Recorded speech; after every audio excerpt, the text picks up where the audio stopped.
I'm Alan Fleury. As a writer and producer for the Franklin College of Arts and Sciences, I meet a variety of guests to our campus. Today on Unscripted, we're visiting with former U.S. Congressman Bob Barr, who visited the campus on the invitation of the School of Public and International Affairs. Barr represented the 7th District of Georgia in the U.S. House of Representatives from 1995 to 2003. He was the Libertarian Party nominee for president in 2008. Barr has appeared on virtually every major cable and network television program dealing with public policy matters and has served as a regular contributor for CNN. He has been a columnist and blogger for the Atlanta Journal-Constitution. A CIA official from 1971 to 78, Barr was appointed by President Reagan as the U.S. Attorney for the Northern District of Georgia in 1986. Barr was awarded his law degree from Georgetown University and now practices law in Atlanta. The interview took place at the historic Morton Theater in downtown Athens. Completed in 1910, the Morton was the first African-American built, owned, and operated vaudeville theater in Georgia. Pink Morton was born in 1853 and owned more than 25 buildings in downtown Athens. He was a delegate to the Republican National Convention in 1896. It's interesting to think back on the natural affinity that once existed between African Americans and the Republican Party, and to think where it is 100 years later. Do you think there's any reason why we couldn't see that kind of entrepreneurial partnership going on today? Yeah, I think we are seeing a resurgence of that interest among all different racial groups in smaller government, focusing on the family, on small businesses, getting government out of controlling people's lives to some extent. So consensus could reform around different issues like taxes or the way we fund the government. I think that's true. The Republican and Democratic parties, they used to be much broader in terms, much vaguer in terms of their message. The Republican Party stood for certain economic issues and foreign affairs, national security. And the Democratic Party was viewed as focusing on domestic issues more than the Republican. But that's changing now.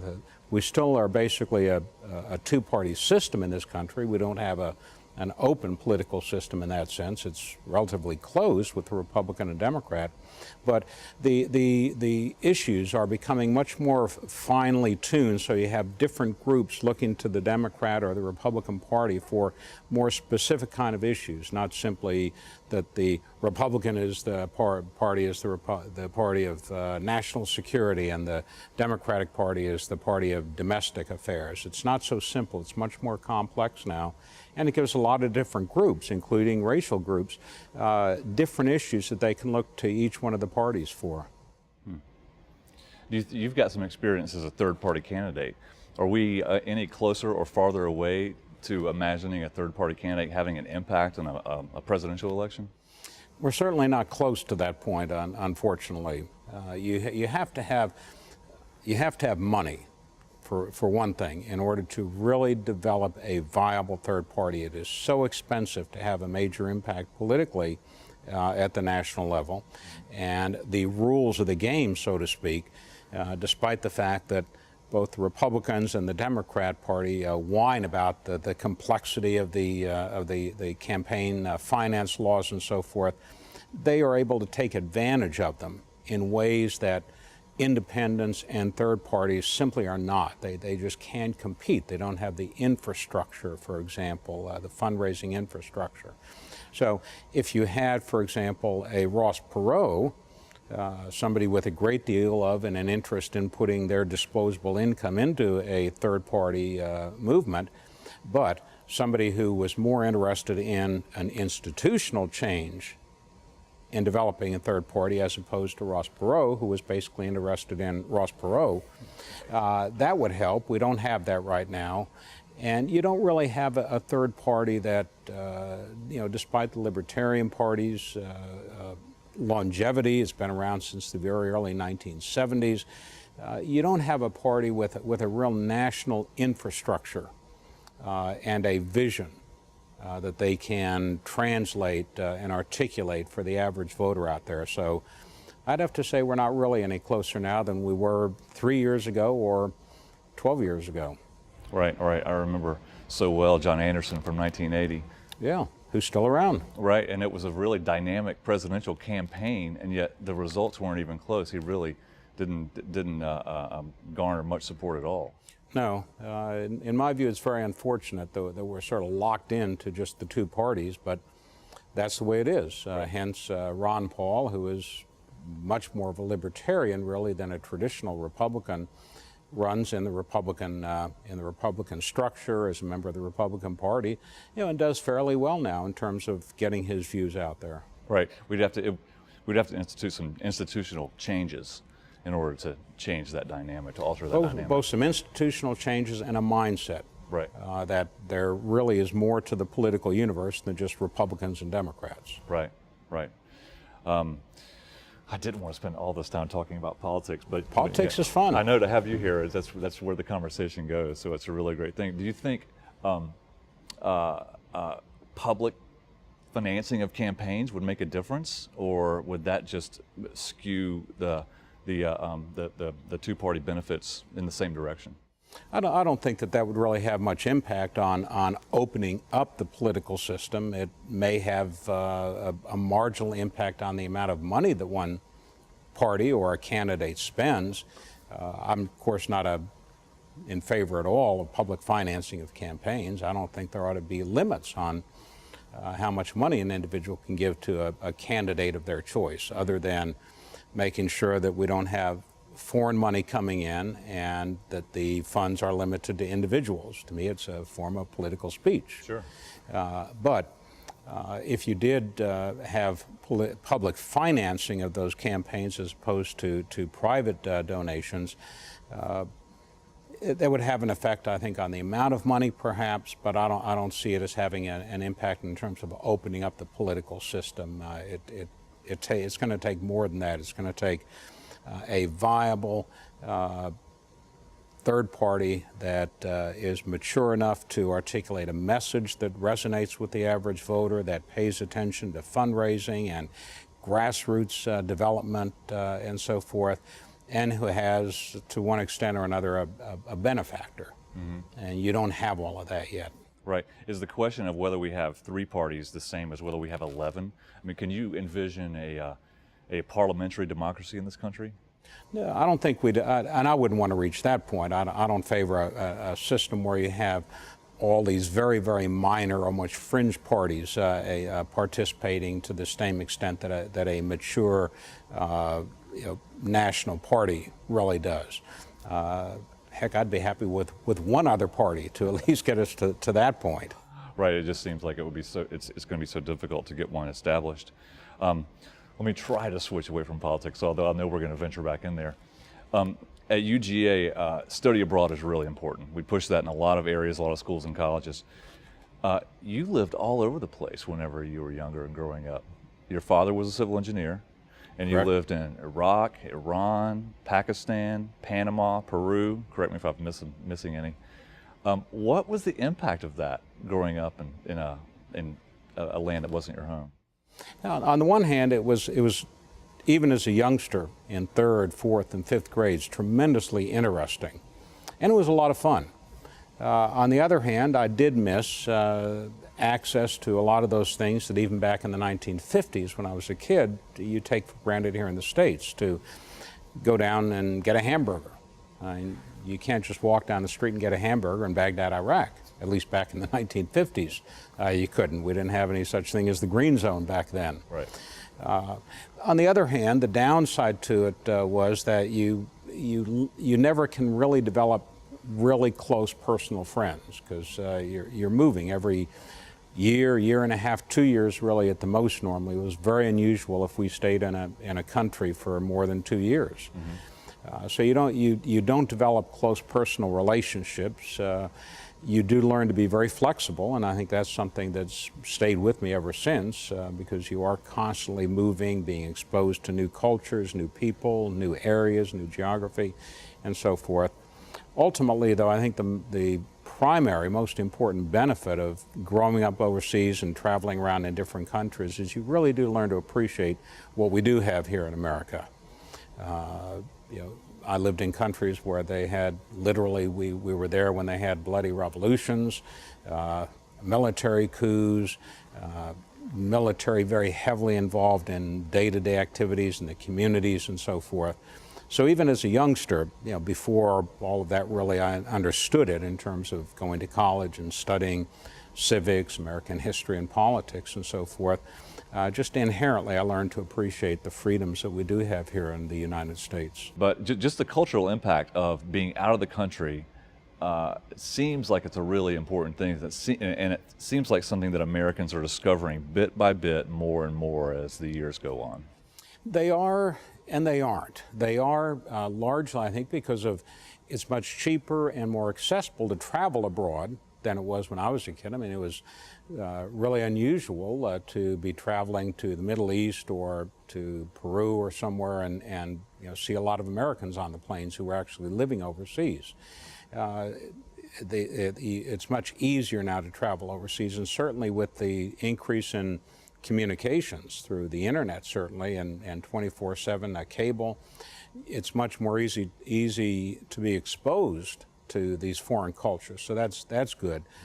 On the other hand, I've noticed that we don't teach foreign cultures, foreign languages to the extent that we used to. Right. So on the one hand, for practical reasons, yes, people are becoming more aware of foreign cultures and being exposed to them, at least temporarily, through foreign travel. But on the other hand, we don't seem to be institutionalizing it sufficiently in this country through mandatory languages and study of foreign governments and areas. So it would be a much more initiative-oriented idea if we began expecting our kids to learn 2 or 3 or 4 languages during the school years. Well, even one. I mean, a lot of school systems don't really mandate a single foreign language to be taught. And in Cobb County, where I live, for example, apparently they don't even make the languages available until, you know, well, apparently into high school or maybe later in junior high. It's really odd. Those are the first things that get eliminated when school funding comes up. You know, music, art, and the language programs. Mm-hmm. And then later on we realize that our kids are deficient in these. Well, and it isn't as if we're producing mathematical or scientific geniuses, on the other hand, either. True. True. Do you use Twitter? I do. Not a great deal, but a lot of times if I'm sitting on my deck at night enjoying a cigar, which is one of my favorite pastimes, a great way to end a day, to Sure. sit outside on the deck and have a cigar, maybe a drink. I'll send and receive some Twitter messages. Mm-hmm. How does our general enthusiasm for social media and giving up all kinds of personal information comport with the right to privacy? That's a very, very good question, and one that, if we're not careful, will just sort of answer itself by, you know, the progression of the technology. In other words, privacy will largely be lost as a result of it. I speak a lot on privacy issues, write about it, and have done some consulting work on privacy. And it's unfortunate that the technology is getting so far ahead in many respects of people's concern, individuals' concern for their privacy, that pretty soon it's going to be impossible to put it back in the bottle or put the toothpaste back in the tube, so to speak. We have these reality shows that apparently are still fairly popular. We have young people putting stuff on Facebook and Twitter and so forth without really thinking about, you know, do I really want to share this with other people, or do I really want this information or these pictures out there 10 years from now when I'm in the job market or when Right. I'm looking to start a family Right. or whatnot? I think it's a very serious problem, in whether one's talking about medical information or one's personal social information. Government, of course, loves it. You know, the more information that's out there, the easier it is for them to scoop it up, and the easier it is for government to have people acclimated to being able to access information, which is what the government loves. And marketing firms too. You have very much sort of an unholy alliance between corporate entities which like to gather information for marketing or other business purposes. You have the government, which loves to scoop up as much data and information as it can, and of course it's much easier now in the digital age than it was back in the old analog days. So you have government wanting that information, you have businesses wanting the information. Perhaps it's somewhat worse with government, because government can put you in jail based on what it finds. A corporation can simply sell you something, or try and sell you something, or send your information to somebody else. But it's the same concept, the same problem, and people don't pay enough attention to it. It's all happening too fast, and you're right. Whether you give up all this information to get your card for a few percentage points off at the grocery store or whatever it is, we don't think through all of these. It builds a record. Right. And whenever you have a record, somebody is going to be able to access that. And it could be to your advantage, or it could be to your detriment. Well, how do people become a little bit more informed about this? And I don't mean just reading the small print, but this all goes into becoming more informed citizens and of our responsibilities as citizens. Does that happen at the university level? Does it happen in second grade? How do we continue to create an informed citizenry? How about all the above? Starting certainly with family. Families need to, parents need to talk to their children and educate them and insist that they maintain a degree of privacy within the family. There are certain things that happen in the family that stay in the family. We're not talking about breaking laws or criminal behavior, certainly. There are certain things that ought to remain with the individual. There are certain things that ought to remain with one's classmates or one's friends and not be broadcast to the world. So ultimately, I think it starts with the family. And schools need to be talking about this, as well as professional groups as well. We seem to be at an impasse in terms of doing anything about greenhouse gases, regulating that as a pollutant, and if we are, through the EPA. Do you think that we are going to, at some point, prove or disprove global warming through the courts? I don't know that the courts really should have much to do with it. I mean, to me, it's a scientific question. It's not a legal question. Right. And what we really need are some long-term, it's going to take a while, but some long-term objective scientific studies. Not, government regulations, which inevitably got you tied up in the court. And you need honest scientific analysis to really determine. We all know that there are climatic changes, climatological changes. We've witnessed those over the, through indirect evidence over the eons. And we've even seen it in all of our lifetimes. So there are changes in the climates, but exactly what causes those, we don't really, I don't think we have, with a high degree of certainty, answers to those questions. Yet we get tied up in all of the legalisms of it. I'd like to see the government get out of it, and let's see some solid, long-term, objective scientific studies. Right, we seem to be at such an impasse, and it seems to be heading toward the courts. That's why I ask. I wonder if history is awaiting some law student out there to assume the role of Clarence Darrow in this debate. Well, I'm sure there are a lot of law students out there. I'm sure somebody will take it up, but to me, far too many of these issues fall into the lap of the courts.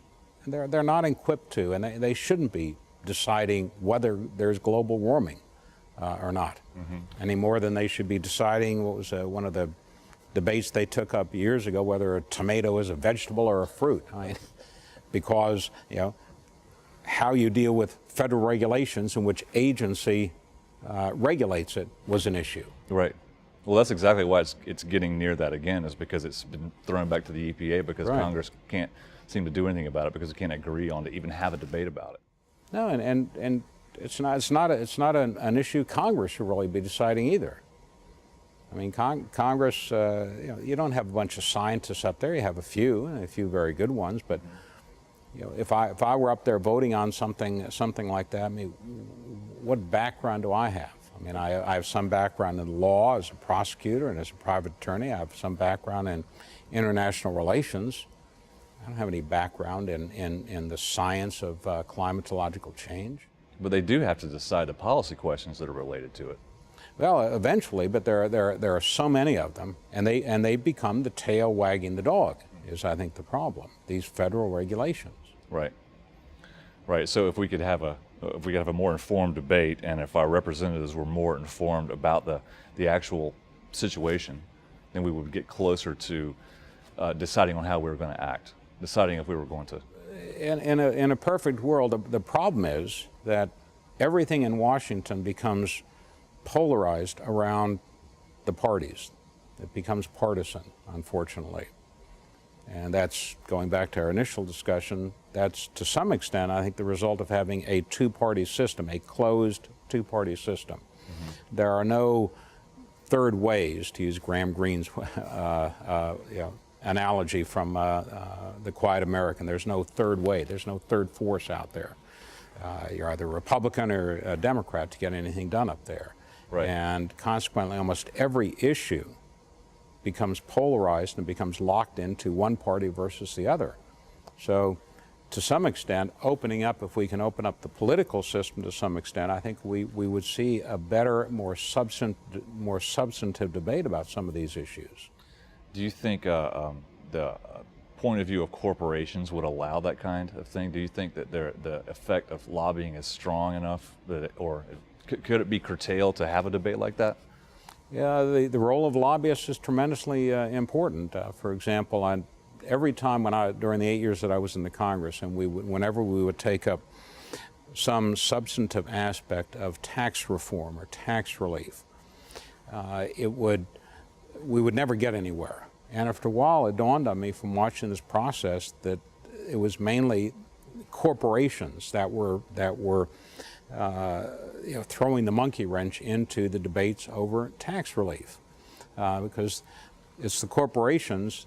Here again, despite the fact that they all complain about the complexities and the costs of the IRS Internal Revenue Code and the IRS system that we have, they have the resources and the money and the ability to pass the cost of it on to consumers that the average person doesn't have. They actually seem to prefer the system the way it is. That is terribly complex, mm-hmm. because they can game it, they can work the system, they have the resources to influence the legislation, and whatever the ultimate cost is, they can pass it on. Right. The average citizen out there can't do any of those things. Right. So in many respects, you're right. It is as much corporate entities many times that thwart the ability to have an objective debate over these issues, whether it's tax reform or climatological change. Right. But it seems like a solution could work within the confines of capitalism itself. We could make it worth people's while to consume less, conserve more. But government never wants to do that. I mean, we had three years ago or so, we had a fairly significant drought here in this area, and we lived in Cobb County.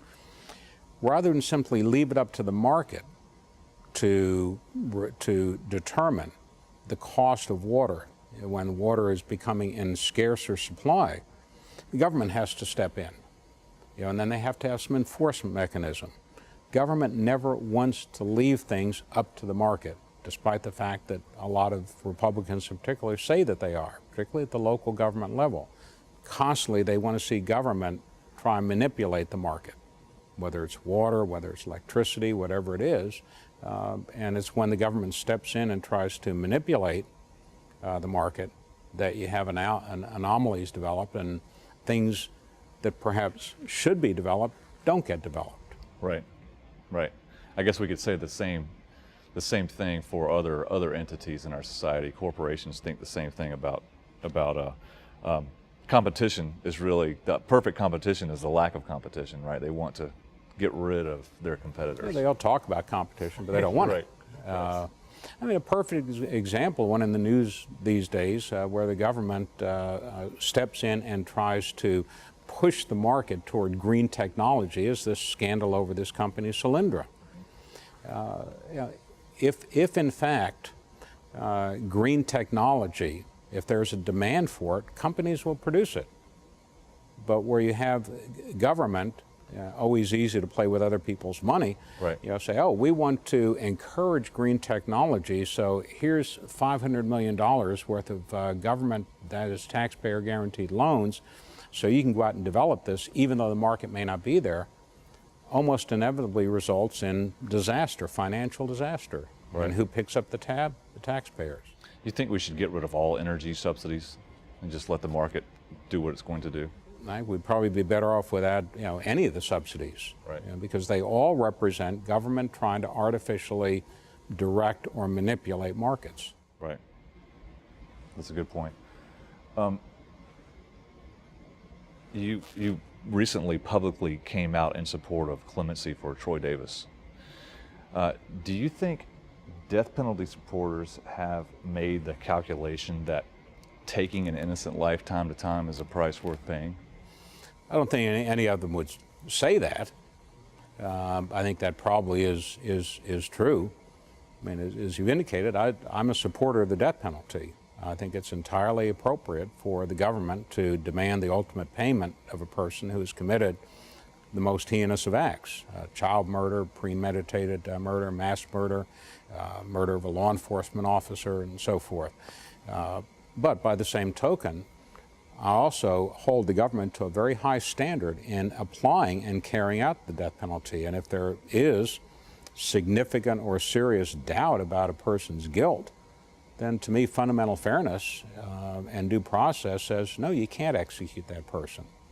And that seems to me the situation that we had in the Troy Davis case. But I think a lot of death penalty proponents are a little bit too glib with their advocacy. And even though I don't think any of them would ever say, well, you know, putting an innocent man or woman to death is just the price we have to pay occasionally for having a death penalty, I worry about the same outlook. So you're here on campus talking at the School of Public and International Affairs. Right. Maybe give us a flavor of what you're going to talk to with the students today. I try and come out here at the dean's invitation about once a year or so and talk with some of the students at SPIA. Today, what we're going to be talking about, excuse me, is some of the new technology that's available to government and its impact on the conduct and the legal parameters of conducting international relations. The use of certain technologies by the military, the use of drones, for example, the use of surveillance technology in the digital age, which is very different from surveillance back in my era when I was with the CIA back in the 70s. Yeah, it's very different now. So we're going to talk about the role of technology in the development of international relations and international law. Sounds like it's an area you remain very active in. I try to. I mean, I spent a number of years with the CIA on these issues back in the 70s. I have both my undergraduate and my graduate degrees in international relations. So it's something, and I, as you indicated, grown up overseas. So I do always have a keen interest, even though my law practice is primarily domestic oriented.